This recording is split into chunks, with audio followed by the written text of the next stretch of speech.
Good morning, students. I hope you all are well.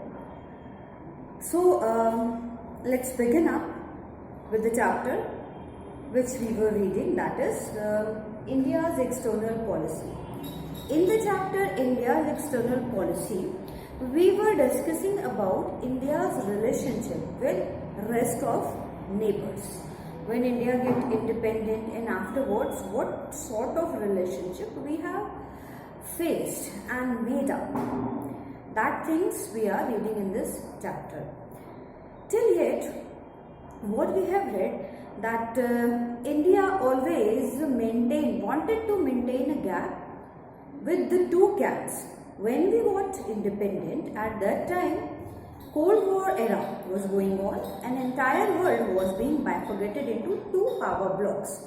One was USSR and Allied and second one was USA and Allies.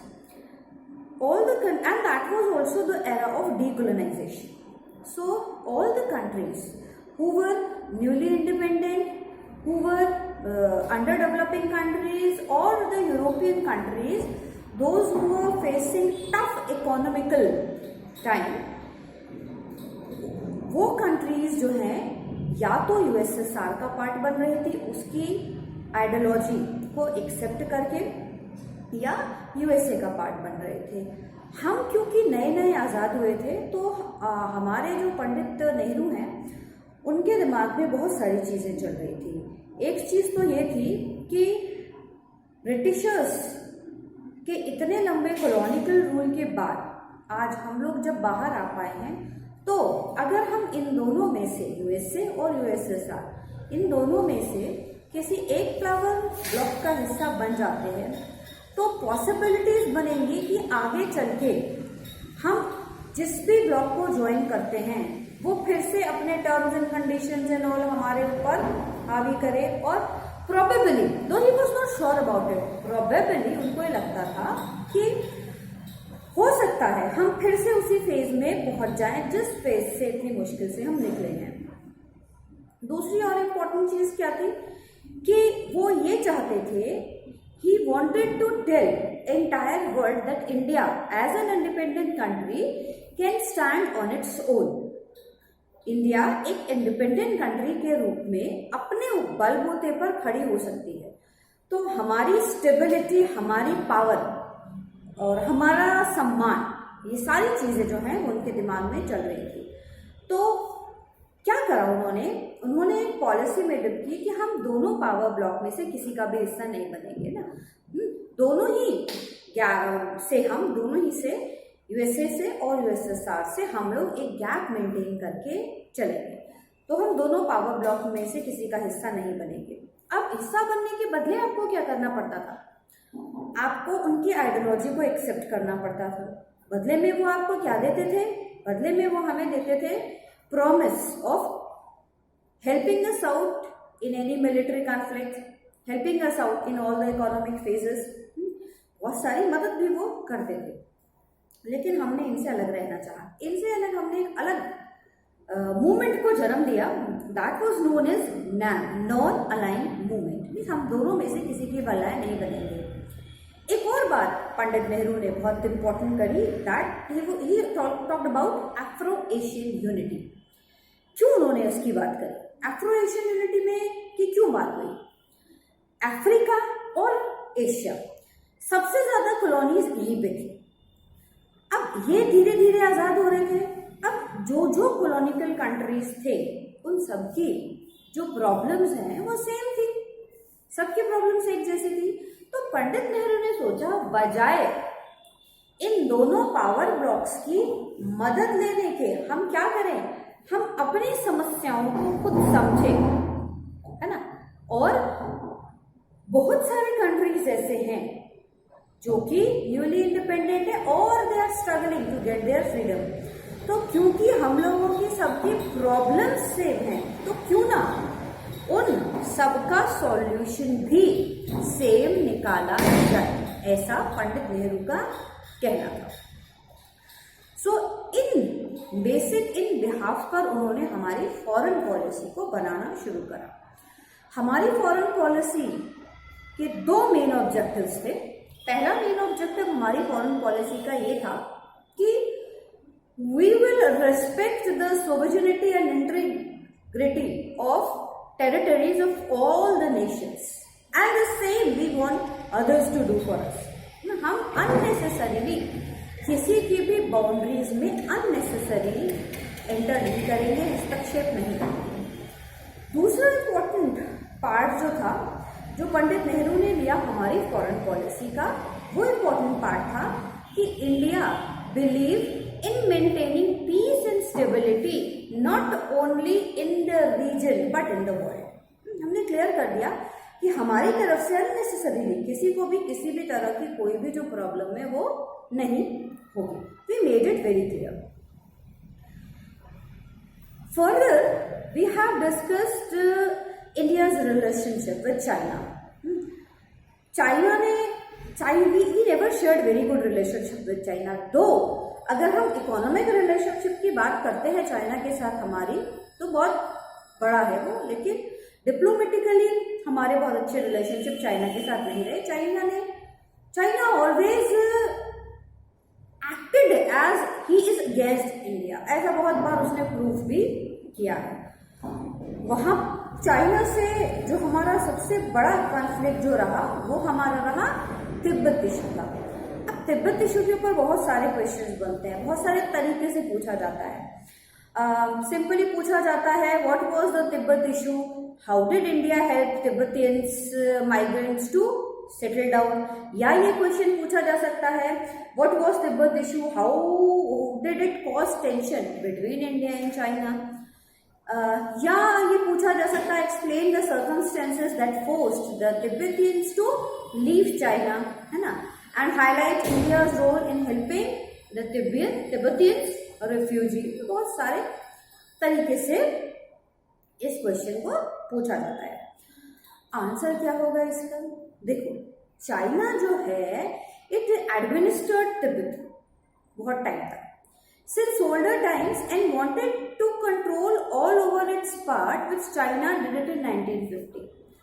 हम बहुत पुराने time में जाते हैं तो हम देखते हैं बहुत बार तिब्बत का जो इलाका है उस पर चाइना का कब्जा रहा, चाइना ने एडमिनिस्ट्रेट उसको करने की कोशिश करी, या इनडायरेक्टली दूसरी तरह से हम बात करें तो हम ये देखते हैं कि Tibet has acted as colony of China. तो अब डीकोलोनाइजेशन हो रहा है, तिब्बत क्या कह रहा है? Tibet as an independent country खड़े रहना चाह रहा है, वेयर एज चाइना क्या कर रहा है? उसको अपने कंट्रोल में रखना चाहता है, और 1950 में उसने ऐसा कर भी लिया था। अब तिब्बत जो है, Tibet was good friend of India since histories, therefore India insisted China to give independence to Tibet. और इंडिया ना खाली तिब्बत की मदद कर रहा था, इंडिया तो जितने भी कॉलोनियल कंट्रीज थे वहां पर उनको डीकोलोनाइज करने के लिए, होने के लिए जो भी मदद इंडिया से बन पा रही थी, इंडिया वो मदद कर रहा था। तो जब 1950 में चाइना ने तिब्बत को कॉन्कर किया तो इंडिया ने बोला चाइना को कि भैया आप लोग जो है वो तिब्बत को इंडिपेंडेंट कर दो। अकॉर्डिंग, और ये बाकायदा रिटन एग्रीमेंट हुआ था ये इंडिया और चाइना के बीच में, जो हमारे पंचशील एग्रीमेंट 1950 में था, उसमें ये चीज मेंशन है। Now India conceded China's claim over Tibet. During the signatory issues of Panchshil, China assured India that it will provide full autonomy to Tibet। उन्होंने प्रॉमिस किया हमसे, लेकिन but the issue of Tibet led to war between China and India। लेकिन China तो जो बोलता है वो कभी करता ही नहीं है, तो वहां भी उन्होंने गलत स्टेटमेंट इंडिया को दिए और उन्होंने चाइना को जो है वो, इनको तिब्बतियंस को चाइना ने नहीं छोड़ा। इसकी वजह से क्या हुआ, इंडिया और चाइना की वॉर भी होगी। उसके बाद भी India help the Tibetan migrants to settle down, मतलब बहुत सारे तरीके से हेल्प किया।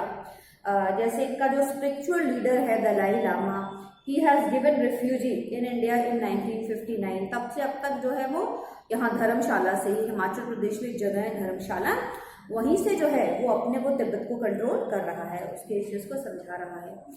And during that phase only large number of Tibetan they were also given refuge in Delhi and in other parts of the country.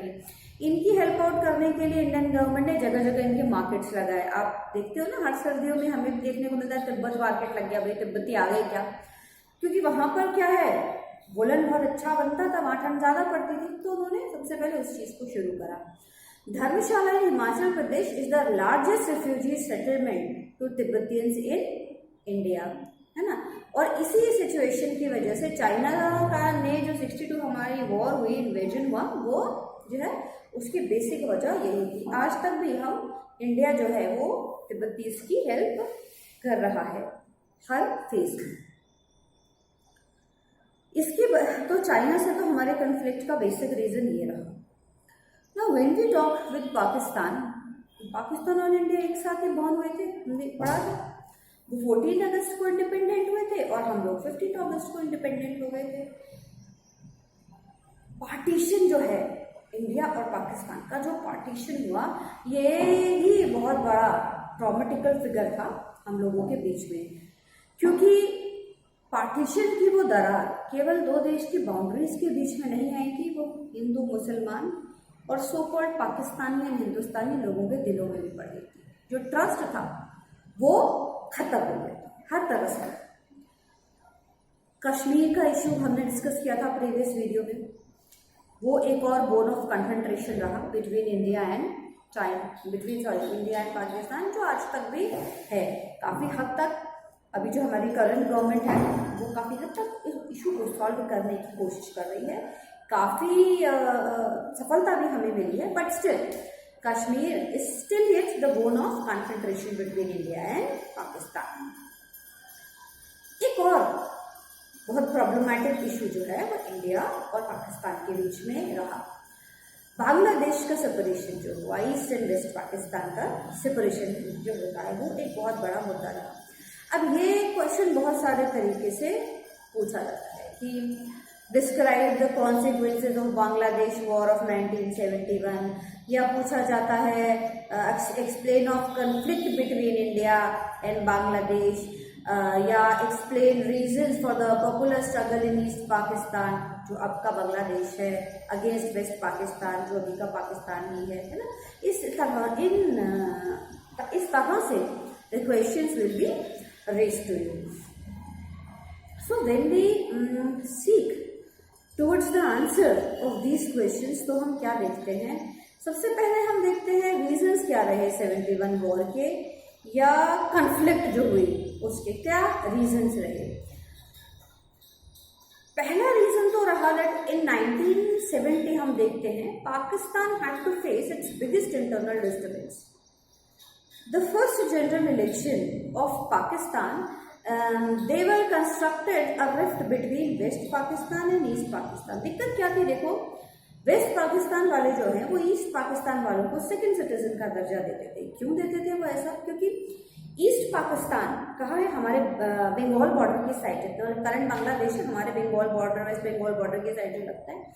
वो लोग कहने को तो मुस्लिम्स थे, लेकिन मुस्लिम सिर्फ रिलीजन था उनका, बाकी उनका आर्ट, ट्रेडिशन, लैंग्वेज, कल्चर, हर चीज़ बांग्ला थी।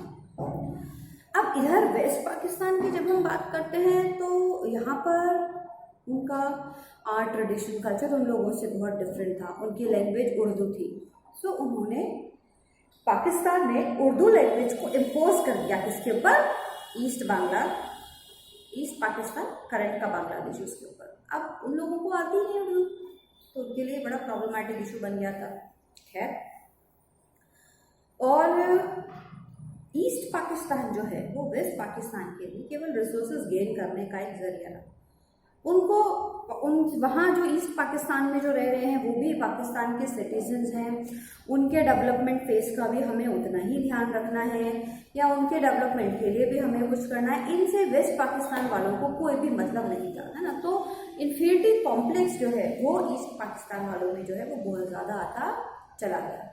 तो जब फर्स्ट इलेक्शन हुए वहाँ पे जुल्फिकार अली भुट्टो की सरकार बनी, इनकी पार्टी ने वेस्ट पाकिस्तान से सीटें मेजॉरिटी में जीती, लेकिन ईस्ट पाकिस्तान में नहीं जीती। ईस्ट पाकिस्तान में they lost elections. East Pakistan में शेख मुजबिर रहमान की पार्टी आवामी लीग वो जीत के सामने आई। शेख मुजबिर जो खुद एक ईस्ट पाकिस्तानी थे, तो उन्होंने वॉइस रेज करने के लिए जो है पार्टी बनाई और वो जीती।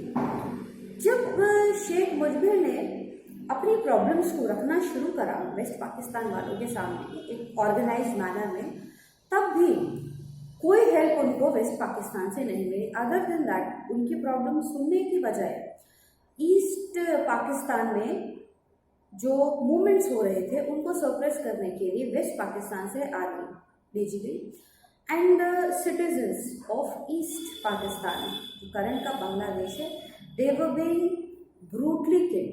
बहुत बड़ा मास किलिंग हुई थी और बहुत गलत बिहेवियर इन लोगों के साथ हुआ था।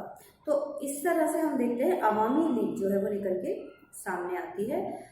अवामी लीग पहुँच तो जाती है पार्लियामेंट हाउस तक इधर के इलेक्शंस जीत के, लेकिन उनको कोई इम्पोर्टेंस नहीं दी जाती है। मतलब कहीं भी डिसीजन मेकिंग में या कहीं भी कोई उनको इम्पोर्टेंस नहीं दी जाती है।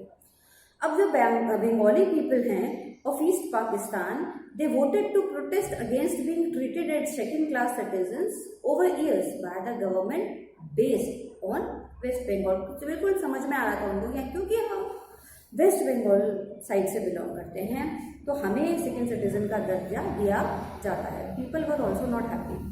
अब जो पाकिस्तानी गवर्नमेंट है, they was not ready to accept the democratic judgement, not even by accepting Awami League's demand of a federation।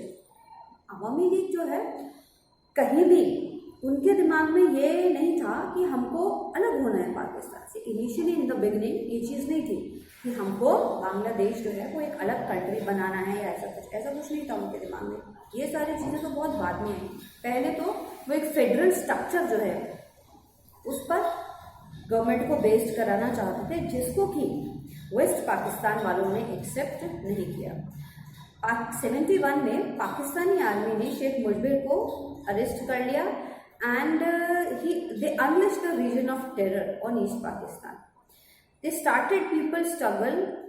अब जब इतना ज़्यादा सप्रेशंस हुआ तो लोग जो हैं वो ऑटोमेटिकली स्ट्रगल करने के लिए बाहर आ गए। और अब उन लोगों के दिमाग में ये आया कि कैसे बंगाल को, बांग्लादेश को एज अ कंट्री स्टेब्लिश किया जाए पाकिस्तान से अलग होकर। इसके लिए उन्होंने इंडिया की हेल्प ली। इंडिया की देन प्राइम मिनिस्टर थी इंदिरा गांधी, जिन्होंने उसकी हेल्प करी। इससे इंडिया को नुकसान भी बहुत हुआ।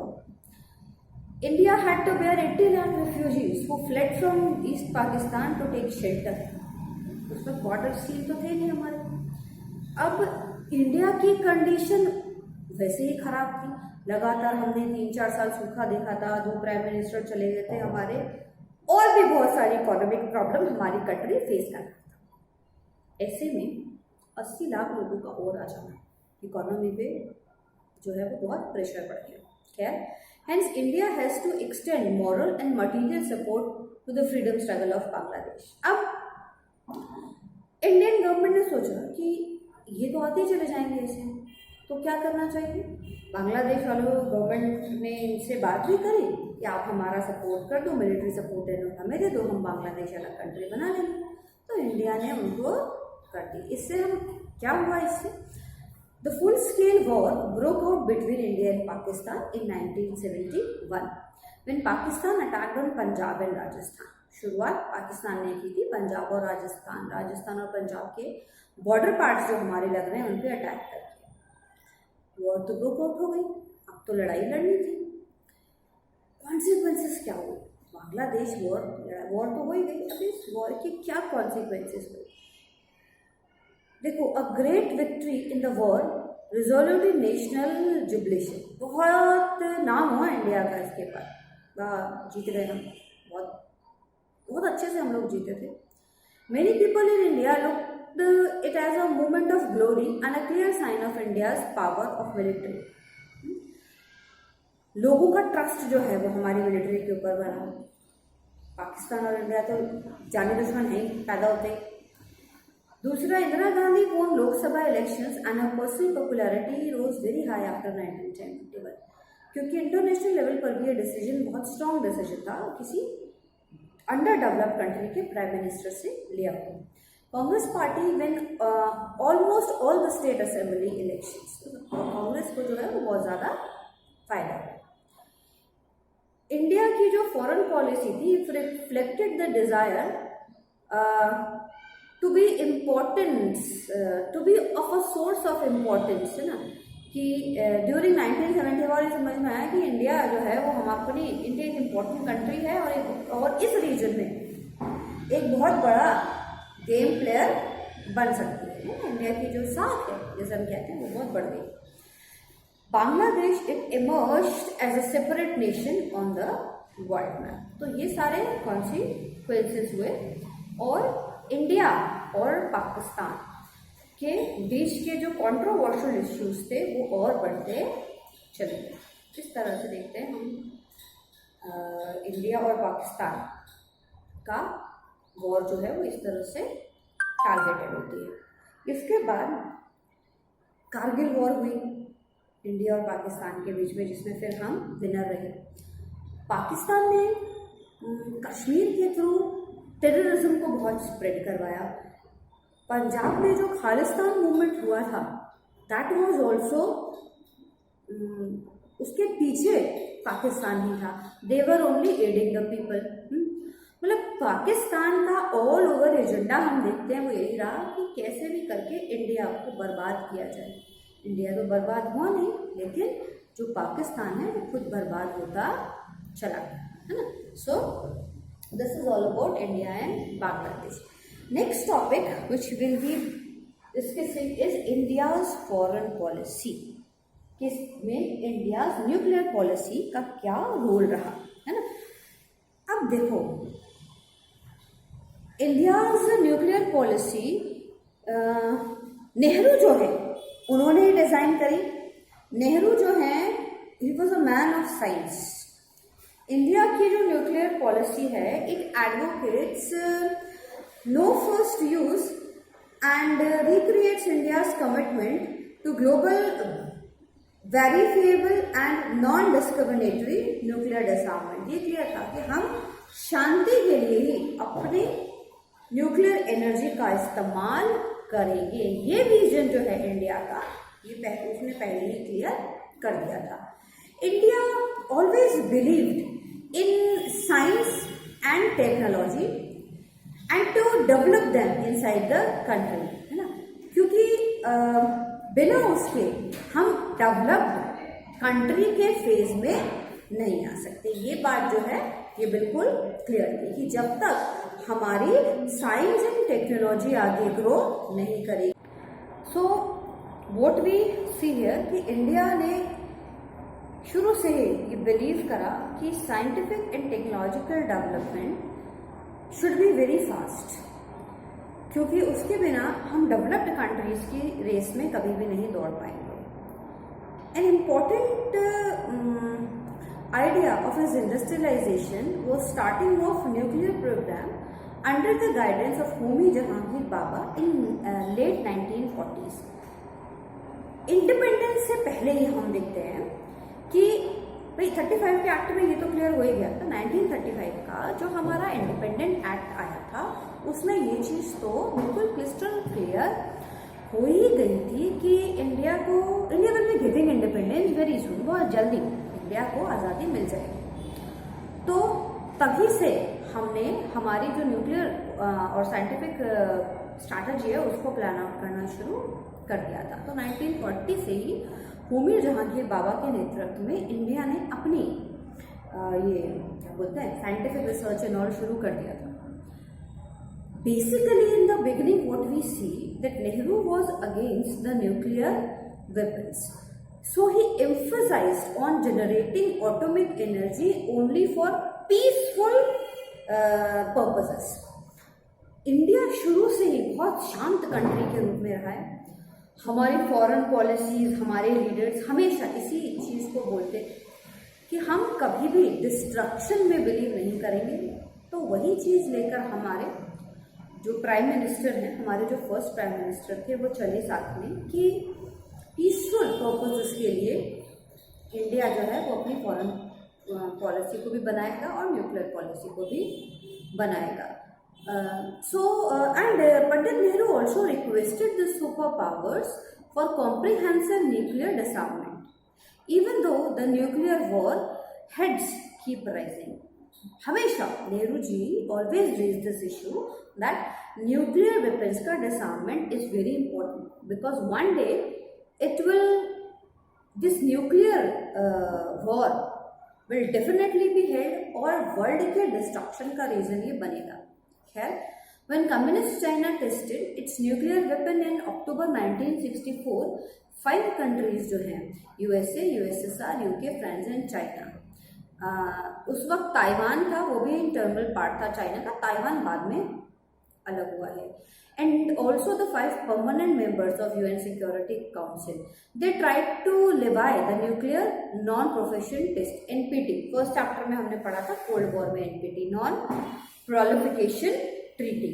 1968 में इसको साइन करा रेस्ट ऑफ द वर्ल्ड के लिए, लेकिन वहाँ इंडिया ने बिल्कुल मना कर दिया इसको साइन करने के लिए.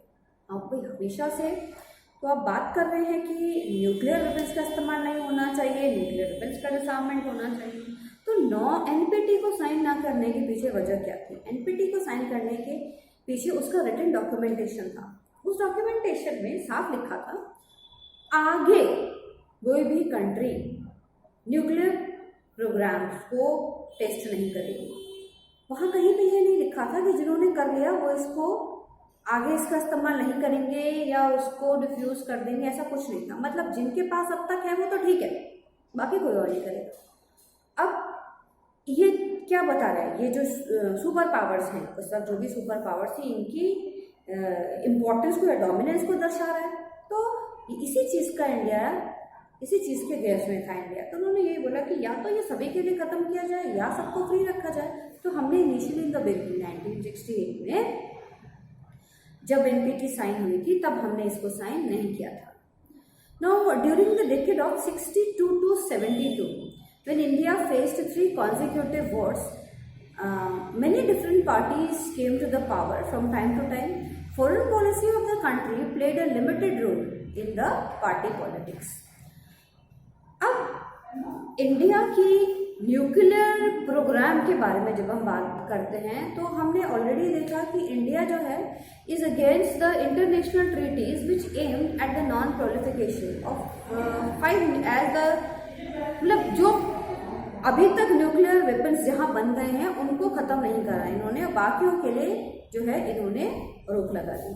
सो दे पीपल वर अगेंस्ट, तो इंडियंस वर अगेंस्ट दिस. अब हम देखते हैं 1974 the first nuclear explosion was undertaken in India. ये जो न्यूक्लियर प्रोफेशन टीटी थी also denies right to peaceful nuclear explosion. भाई ये भी मना करती है कि हम तो सब टेस्ट करके देख रहे हैं, हम किसी और कंट्री के ऊपर इस्तेमाल थोड़ी कर रहे हैं. एनपीटी इसको भी बैन करती थी लेकिन इसके अगेंस्ट, और उस वक्त यूएसए, यूएसएसआर, ये सारे कंट्रीज बहुत कीनली ऑब्जर्व और वॉच कर रहे थे पूरे वर्ल्ड में सैटेलाइट्स के थ्रू क्या कहीं भी न्यूक्लियर वेपन से रिलेटेड कोई खोज तो नहीं हो रही है, वो कुछ बना तो नहीं रहे हैं, बता तो नहीं रहे हैं, है ना.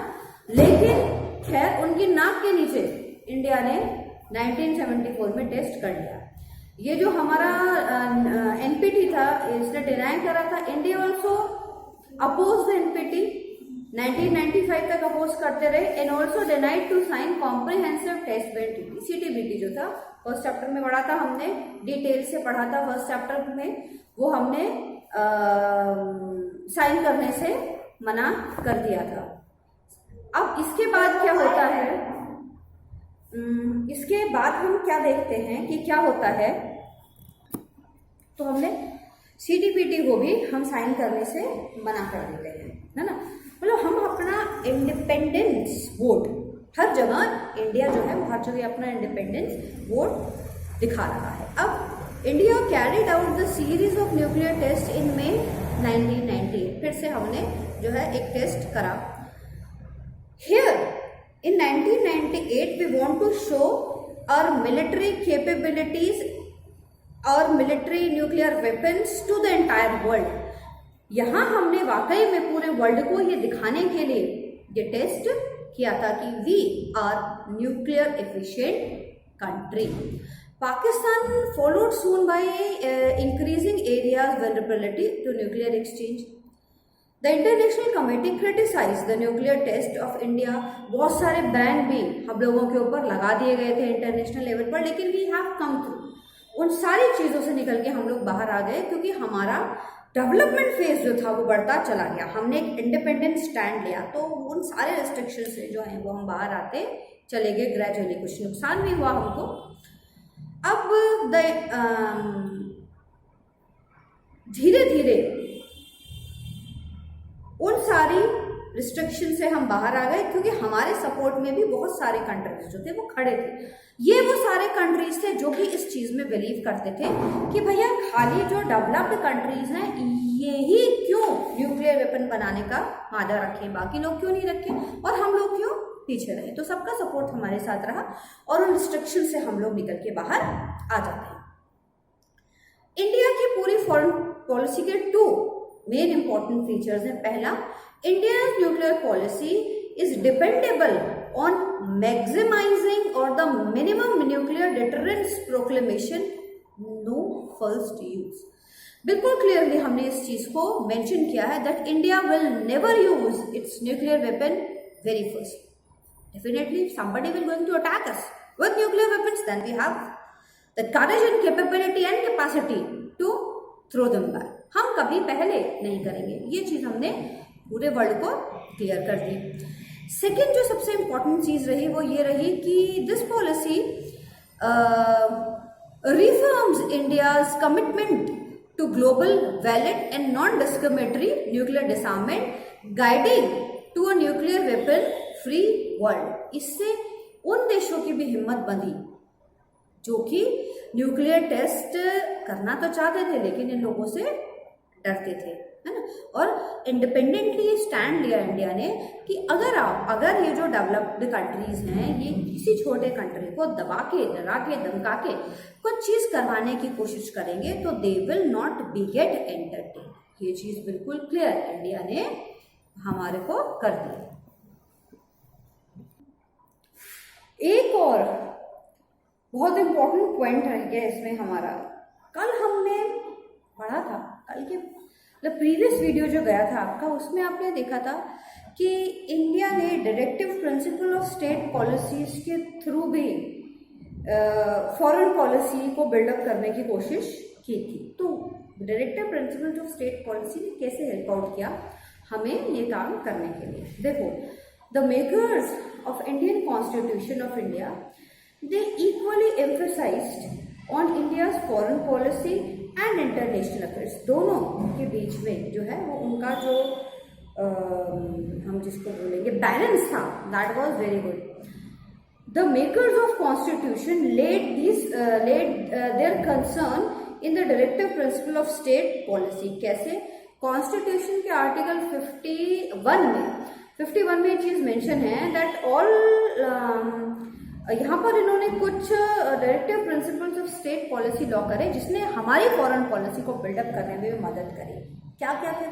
इन्होंने लिखा the state shall put emphasis on और एंडेवर ऑन किन किन चीजों के बारे में, promotion of international peace and security. State जो है वो भी करेगा। दूसरा, maintain just and honourable relationship between nations, ये भी वो करेगा।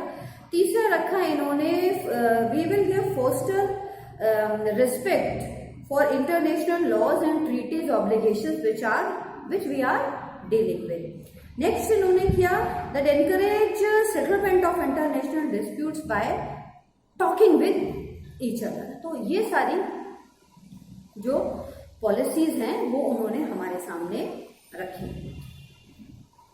एक और पॉइंट आपको इस चैप्टर में मिलेगा, एक और कॉन्फ्रेंस का जिक्र आप लोगों को इस चैप्टर में मिलेगा, दैट इज बैंडन कॉन्फ्रेंस। बहुत इंपॉर्टेंट है, 2 और 4 नंबर के हिसाब से ये टॉपिक बहुत इंपॉर्टेंट है, बहुत फ्रीक्वेंटली पूछा जाता है। बैंडन कॉन्फ्रेंस क्या थी? अप्रैल 1955 में representatives from 29 governments of Asia and African nations, they gathered in Bandung. Bandung एक जगह है अफ्रीका में। अब बैंडंग में इन्होंने क्या करा, इन्होंने डिस्कस किया peace and role of third world. Third world क्या है? ये फर्स्ट वर्ल्ड और सेकंड वर्ल्ड तो हमें पता है, USA and USSR. Third world क्या है? थर्ड वर्ल्ड है सारे लीस्ट डेवलप्ड कंट्रीज, सारे नैम कंट्रीज। तो ये सारे जो हैं ये कलेक्ट होते हैं अपने इकोनॉमिक डेवलपमेंट को डिस्कस करने के लिए और डीकोलोनाइजेशन को डिस्कस करने के लिए, कि जो कंट्रीज अभी तक डीकोलोनाइज नहीं हो पाई हैं उनकी कैसे मदद जो है वो की जाएगी। यहाँ पर इन्होंने कोर प्रिंसिपल सेटअप किए बैंडन कॉन्फ्रेंस के। वो क्या थे? पॉलिटिकल सेल्फ डिटर्मिनेशन, दूसरा था non interference in internal affairs, मतलब ये लोग एक दूसरे कंट्रीज के इंटरनल मैटर्स में बिल्कुल भी इंटरफेरेंस नहीं करेंगे। नॉन एग्रेशन, एक दूसरे के प्रति नॉन एग्रेसिव रहेंगे, मतलब किसी भी प्रॉब्लम को, किसी भी मुद्दे को बातचीत के जरिए सुलझाने की जो है ये लोग कोशिश करेंगे, ऐसा इन्होंने बोला। लास्ट, और इक्वालिटी में बिलीव करेंगे, हर कंट्री की इक्वालिटी में बिलीव करेंगे। अब कुछ ये जो the government of Burma, India, Indonesia, Pakistan, Sri Lanka, they co-sponsored the Bandung Conference and they brought together an additional 24 nations from Asia, Africa and Middle East. ये तो मेन थे, बाकी जो 24 कंट्री उनको इन्होंने इनवाइट किया यहाँ पर जमा होने के लिए। इस बैंडन कॉन्फ्रेंस के 3 मेजर आउटकम्स जो हैं वो निकल के सामने आते हैं। वो क्या क्या है? India's engagement with the newly independent Asian and African nations, यहीं से एशियो अफ्रीकन यूनिटी जो कंसेप्ट है उसकी शुरुआत होती है।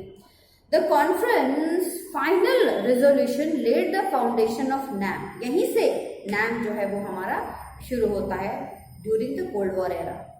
Leaders of the developing countries they banded together to avoid being forced to take side of the cold war contest. मतलब ये जो यहाँ पर आकर मिल गए, इन लोगों के ऊपर किसी भी तरह का कोई भी प्रेशर नहीं डाला जा रहा था डेवलप्ड कंट्रीज के थ्रू कि भाई वो किसी भी चीज़ का पार्ट बने।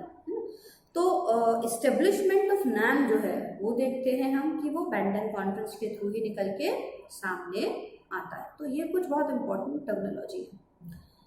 एक और बहुत इम्पोर्टेंट चीज़ मिल गई, बच गई है, हमने जो डिस्कस नहीं की है, वो ये है कि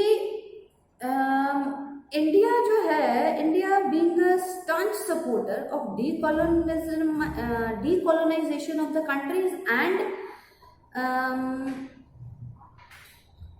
India was very strongly in opposition of रेशिज्म।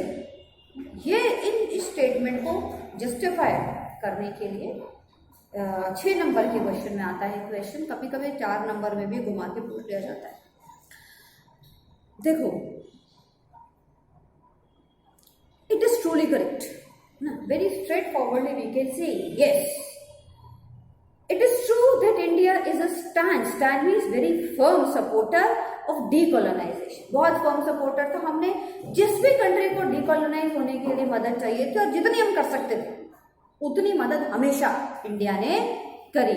और बहुत सारे चीज़ें हैं जिनके थ्रू ये चीज़ एक्सप्लेन की जा सकती है, जैसे the period of India's independence, it also witness the developments like establishment of UN, creation of nuclear weapons, emergence of communist China, beginning of decolonisation in the world. ये सारी चीज़ें जो हैं वो हमारे उसमें शुरू हुई और इंडिया ने हमेशा ही उन कंट्रीज की हेल्प करी जो कि है डीकोलोनाइज रेशिज्म, क्योंकि हमने खुद फेस किया था ब्रिटिशर्स के कॉलोनिकल रूम में, हम लोगों ने खुद रेशिज्म इतना महसूस किया था, उसकी प्रॉब्लम से हम गुजरे थे, इसीलिए हम क्लियरली जो है उसके अगेंस्ट में आ गए थे। इंडिया ने नॉन अलाइनमेंट को एडवोकेट करा फॉरेन पॉलिसी अप्रोच में, है ना, ये इसीलिए क्या because at that time it was very difficult to make a balance between the two power blocks. So ये जो सारी चीजें हैं, ये सारी चीजें हमें यही बताती हैं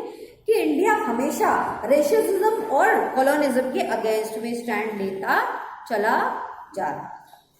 थैंक यू वेरी मच।